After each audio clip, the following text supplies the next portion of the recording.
Hey guys, welcome back to the channel AR Exam Flow। मैंने अब हम लोग वापस आ चुके हैं। अपने पिछला वीडियो नहीं देखा तो देख लो, मैंने आपको पूरे एनालिसिस बताई थी मैथ साइंस हम लोग कैसे पढ़ने वाले हैं। वो वीडियो ज़रूर देखना और अब से सारे वीडियोस देखना, क्योंकि अब हम लोग एक बहुत तेज़ चलने वाले हैं पहले तो, और काफ़ी चीज़ें एक वीडियो में कवर करने वाले हैं। तो वीडियो लंबा होगा बट पूरा देखना। और मेरे और याद रखना, अपनी एक कॉपी रजिस्टर ले लेना जिसमें जो मैं लिखूं बोर्ड पे वो नोट्स आप लोग बनाते जाना, ताकि आप लोगों को वो अच्छे नोट्स हैं, प्लीज़ उसको बनाना और नहीं लिखते जाना है। स्क्रीनशॉट लेना बाद में लिख लो, लेकिन लिख ज़रूर लेना, ये मेरा प्रॉमिस है। और आज हम लोग मैथ्स पढ़ने वाले हैं। मैथ्स में क्वाड्रेटिक इक्वेशन चैप्टर हमारा पहला ही चैप्टर है टर्म 2 का, क्लास 10th का। तो वो शुरू करने वाले हैं और मैं आपको पूरा डीप में पढ़ाऊंगा।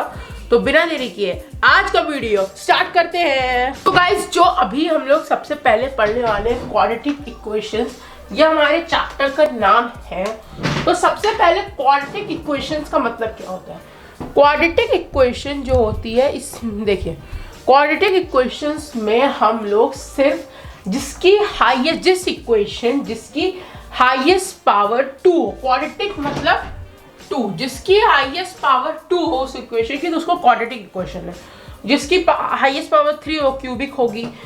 तो इसी तरह की इक्वेशन। और इस चैप्टर में सिर्फ हमें क्वाड्रेटिक इक्वेशंस के बारे में पढ़ना है, तो उसी पे हम लोग ज़्यादा कंसंट्रेट करेंगे। तो सबसे पहले मैं आपको चैप्टर स्टार्ट करने से पहले हम लोग को पढ़ना क्या है वो कवर करने वाला हूँ।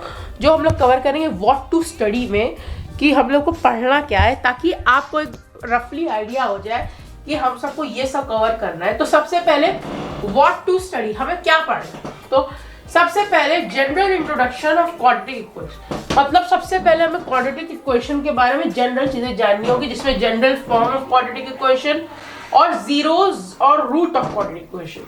और जिस जीरोस और रूट, जीरोस भी बोला जाता है, रूट भी बोला जाता है, दोनों में से कुछ भी बोल सकते हैं। कहीं जीरोस बोला जाता है, कहीं रूट बोला जाता है। तो आप लोग जब भी पूछा जाए तो जीरोस/रूट दोनों लिखिएगा, ओके। तो अब सबसे पहले देखिए हम लोग, अब नेक्स्ट चीज क्या पढ़नी है हम लोगों को, solution of quadratic equation. Quadratic equation को सॉल्व करने के लिए, मतलब उसके जीरोस फाइंड करने के लिए हमें कौन से मेथड्स के यूज होता है। सॉल्यूशन ऑफ क्वाड्रेटिक इक्वेशन के लिए कौन से मेथड्स यूज होते हैं। तो डिफरेंट मेथड्स आर, 3 टाइप्स के मेथड्स हम लोग को पढ़ने हैं। जो पहला है फैक्टराइजेशन मेथड, ये सब मैं आपको डीपली बताऊंगा, आज भी सिर्फ रफली आइडिया है। फैक्टराइजेशन मेथड, सेकेंड है मेथड ऑफ कंप्लीटिंग स्क्वायर्स और क्वाड्रेटिक फॉर्मूला। फैक्टराइजेशन में हम लोग फैक्टराइज करके करेंगे। मेथड ऑफ कंप्लीटिंग स्क्वायर में थोड़ा सा बड़ा है, लेकिन उसके क्वेश्चन आ सकते हैं, वो 5-4 नंबर का एक क्वेश्चन आ सकता है कि मेथड ऑफ कंप्लीटिंग स्क्वायर से अपना ये क्वेश्चन सॉल्व करे, तो ये आ सकता है। और थर्ड है हमारा क्वाड्रेटिक फॉर्मूला। क्वाड्रेटिक फॉर्मूला सबसे इजी होना चाहिए, क्योंकि इसमें हमें फॉर्मूला में रख के करना है, वो सब मैं आपको बताऊंगा, फिक्र ना करो, ठीक। तो इन 3 चीजों से हम लोग सॉल्व करना सीखेंगे।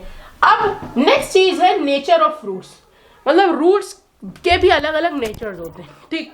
तो टोटल 3 डिफरेंट नेचर्स के बारे में हम लोग पढ़ने वाले हैं। तो पहले रूट्स को 2 टाइप्स में बांट लेते हैं, रियल रूट्स और इमेजिनरी रूट्स। रियल रूट्स में 2 होते हैं। जब d, मतलब d हमारा जब 0 से बड़ा होगा तो डिस्टिंक्ट रियल, उनको हम लोग डिस्टिंक्ट रियल रूट्स कहेंगे। जब d इज ग्रेटर देन 0 तो these roots are called distinct real roots. और जिसमें d 0 के बराबर होगा तो उसमें इक्वल रूट्स होंगे। जहां d इक्वल टू 0 तो इक्वल रूट्स होंगे। अब d अगर स्मॉलर देन 0 होगा तो वो इमेजिनरी रूट्स होंगे, मतलब उसमें कोई रूट्स नहीं होंगे, इमेजिनरी रूट्स होंगे, समझे। जब d स्मॉलर देन 0 होगा तो इमेजिनरी रूट्स, जब d ग्रेटर देन 0 होगा तो डिस्टिंक्ट रूट्स, और d अगर इज इक्वल टू 0 होगा तो इक्वल रूट्स, ओके। यही सब हमें पढ़ना, कुछ नहीं है, बहुत इजी है। कुछ दिन के 2-3 दिन के अंदर चैप्टर में लोग ओवर कर लेंगे। तो general introduction, solution of quadratic equation, different method, factorisation, completing square, quadratic formula, nature of roots, distinct roots के बारे में पढ़ेंगे, और ये सब पढ़ेंगे। डिस्क्रिमिनेंट का फॉर्मूला पढ़ेंगे एक। तो अब मैं आपको पहला टॉपिक हम लोग आपको पढ़ाते हैं standard form of quadratic equation, मतलब क्वाड्रेटिक इक्वेशन का जनरल फॉर्म में अब आपको समझाता हूँ होता क्या है। सो गाइस सबसे पहले हम लोग पढ़ेंगे standard form of quadratic equation. तो जो स्टैंडर्ड फॉर्म है क्वाड्रेटिक इक्वेशन का, उसके बारे में हम लोग अच्छे से आज पढ़ने वाले हैं।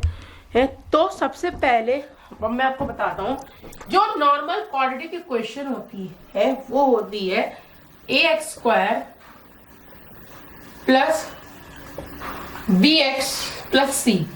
अब देखिए मैंने आपको इस इक्वेशन को हम लोग कहते हैं क्वाड्रेटिक पॉलिनोमियल। क्वाड्रेटिक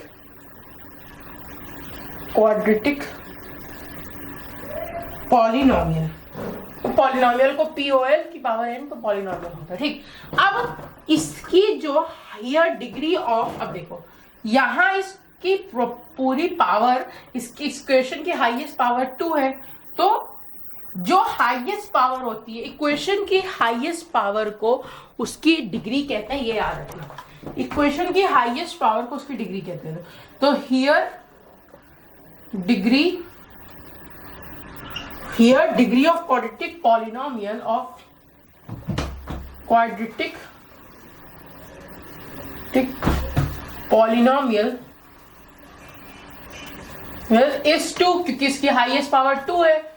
याद रखना, अगर आपसे पूछा गया कि कोई क्वेश्चन दे गई और उसकी आपसे डिग्री पूछी गई, तो याद रखिएगा कि हर इक्वेशन की हाईएस्ट पावर,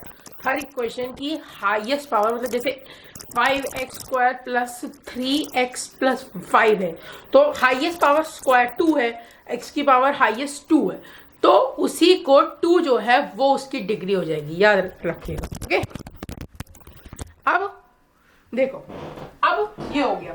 अब यहां अगर A, B और C, A, अब देखिए ये A है, ये B है, ये C है, 3 इसमें है, तो A, यहां A, B और C है। अब ये याद रखिएगा, तो A, B, C ये तीनों रियल नंबर्स हैं, रियल नंबर है, मतलब रियल नंबर में अंडर रूट 0 सब आते हैं, ठीक।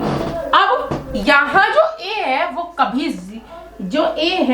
कभी जीरो नहीं होगा। एक अगर वो 0 है तो क्वाड्रेटिक पॉलिनोमियल ही नहीं होगा, समझे, वो 0 नहीं होगा। ओके, अच्छा, अब हम लोग बात करेंगे रूट और जीरोस के बारे में। तो रूट और जीरोस क्या होता है, इतना देखो, मैं इसको इरेज कर रहा हूँ। ओके, इसके नोट्स बनाते रहना। ओके, इस तरह से अच्छी राइटिंग में नोट्स बनाओ। ओके, अब मैं आपको बताऊंगा जीरोस और रूट्स के बारे में, ठीक।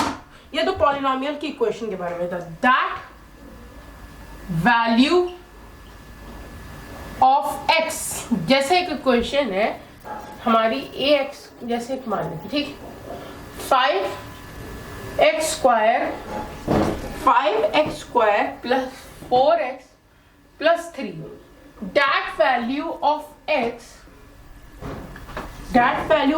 at which whole quadratic polynomial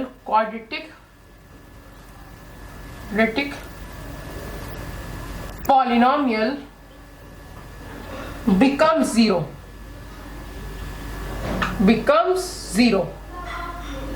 मतलब पूरी x की कोई ऐसी वैल्यू जिससे पूरी इक्वेशन 0 के बराबर हो जाए, 0 हो जाए। ओके, तो that वैल्यू, मतलब उस value, that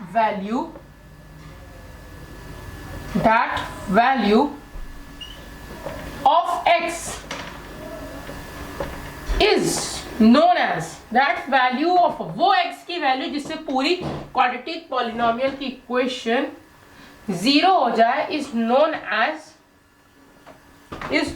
as zeros, root और जीरोस। मैंने कहा था ना, रूट और जीरो दोनों कहा जाता है, रूट और zeros. Okay, understood guys, root और zeros.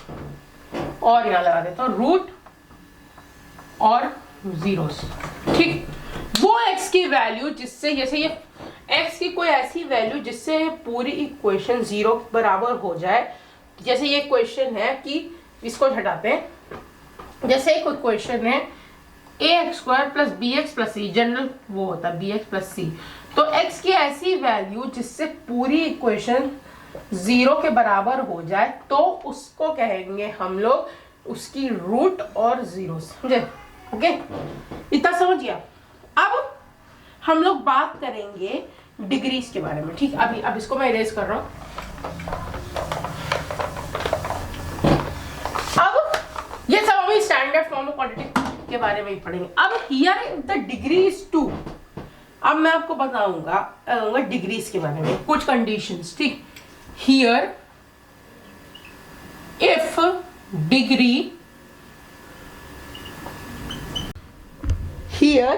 Degree is 2 then is 2 अगर डिग्री है, मतलब उसकी डिग्री अगर 2 है, is 2 then at most is 2 then at most 2 roots are और 2 रूट्स, मतलब जिसकी highest power possible for a given quadratic are possible for अ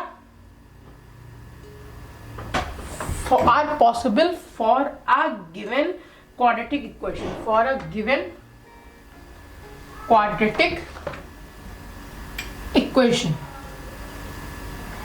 ठीक? इक्वेशन।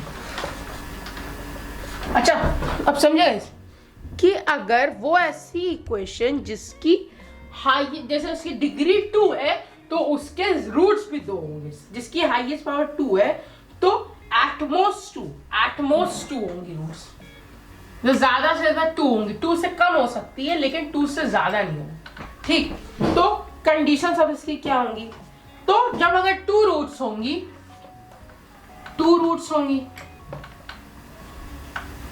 तो थीटा और बीटा होगा, अल्फा और बीटा, ये अल्फा ये बीटा है, ये 2 रूट्स होंगे, इनको हम लोग ऐसे डिनोट करते हैं। अगर 1 रूट होगी, सिर्फ सिंगल रूट होगी तो अल्फा और बीटा सेम हो जाएगी, क्योंकि एक ही रूट है तो दोनों सेम हो जाएगी। अगर नो रूट्स होगी, और तीसरा है नो रूट्स, हो सकता है नो कोई रूट्स ही ना, कोई पूरी इक्वेशन को 0 के बराबर कर ही ना रहा हो, तो तब थीटा और बीटा एग्जिस्ट ही नहीं करेंगे, डजंट एग्जिस्ट, ओके, वो एग्जिस्ट ही नहीं करेंगे। ओके, ये है हमारे, अगर इस इक्वेशन की ax² plus bx plus c highest power 2 है तो उसकी डिग्री जब 2 है तो या तो उसके 0 रूट्स हो गए, या तो उसकी 1 रूट होगी, या तो 2 होगी, 2 से ज्यादा नहीं होगी। अगर 2 रूट्स होंगी तो थीटा और अल्फा और बीटा होगा, अगर 1 रूट होगी तो अल्फा और बीटा सेम होगा। अगर कोई रूट नहीं होगी, हो सकता कोई पूरी इक्वेशन को 0 के बराबर सेटिस्फाई ना कर रही हो, तो अल्फा बीटा एग्जिस्ट ही नहीं करेंगे क्योंकि कोई रूट ही नहीं है। या रूट वो होती है जो पूरी इक्वेशन एक्स की वो वैल्यू जो पूरी इक्वेशन को 0 के बराबर कर दे, उसे हम लोग रूट्स कहते हैं। ओके, समझ गए इतना? अब मैं आप लोगों को कुछ एग्जाम्पल्स बताता हूँ 2 रूट्स के, एग्जाम्पल ऑफ 2 रूट्स के एग्जाम्पल आपको बताओ ताकि आप थोड़ा सा समझें। तो एग्जाम्पल ऑफ 2 रूट्स मतलब अब हम लोग 2 रूट्स के एग्जाम्पल्स पढ़ेंगे कि एग्जाम्पल्स तो 0 या तो कोई रूट नहीं होगी, या तो 1 रूट होगी, या तो 2 रूट होगी, समझे? Examples of 2 roots. अब एग्जाम्पल्स ऑफ 2 रूट्स में पहला एग्जाम्पल लेते हैं x² प्लस 7x प्लस 10। अब जब हम लोग इज इक्वल टू 0, तो अगर हम लोग इसको फैक्टराइज करेंगे तो फैक्टराइज कर अब इस इक्वेशन को चेक करना है कि इसके 2 रूट्स हैं, उससे कम तो नहीं, उससे ज्यादा तो नहीं, या 0 रूट्स तो, या कोई रूट्स नहीं। अब इसको चेक करने के लिए हमारे पास 3 मेथड है जिसको मैं आगे बताऊंगा, लेकिन आपको थोड़ा सा बता देता हूँ। फैक्टराइजेशन मेथड, कंप्लीटिंग स्क्वायर और क्वाड्रेटिक फॉर्मूला। तो सही सीधे मैं आपको क्वाड्रेटिक फॉर्मूला पहले बता देता हूँ क्या। -b ये क्वाड्रेटिक फॉर्मूला है, मैं इसके बारे में आपको आगे बताऊंगा, बस हमें सॉल्व करना है। -b plus -b² minus 4ac upon 2a। तो ये हमारा जो इधर की वैल्यू होती है, जो यहाँ भी कोई वैल्यू है नहीं बट इधर a होती है, ये जैसे यहाँ 1 है तो ये a हो गई, ये b हो गई और ये पूरी c हो गई, समझे?